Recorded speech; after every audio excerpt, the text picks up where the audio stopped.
So right now I'm just getting a base coat of beadboard on this board.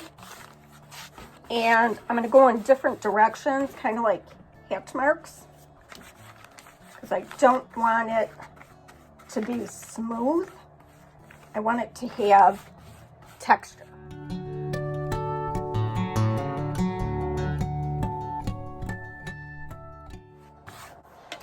To make a faux mat, what I'm going to do is I'm going to measure an inch from my border. So I'm just going to mark that off in a couple of spots and tape it.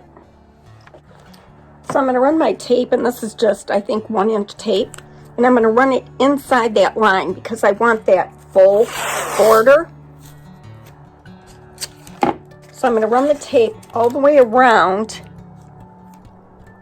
and then I'm going to paint that outside border black. So if I pull my tape tight, that should give me a straight line.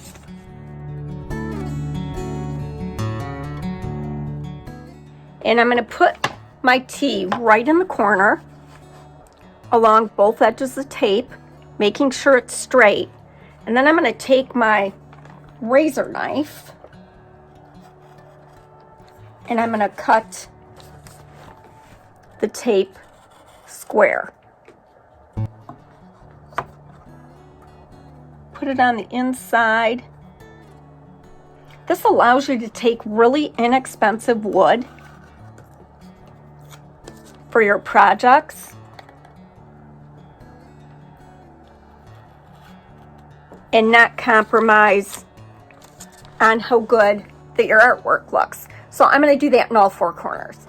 It's a pretty perfect mitered corner. So I'm using Little Black Dress, but I'm going to try not to get the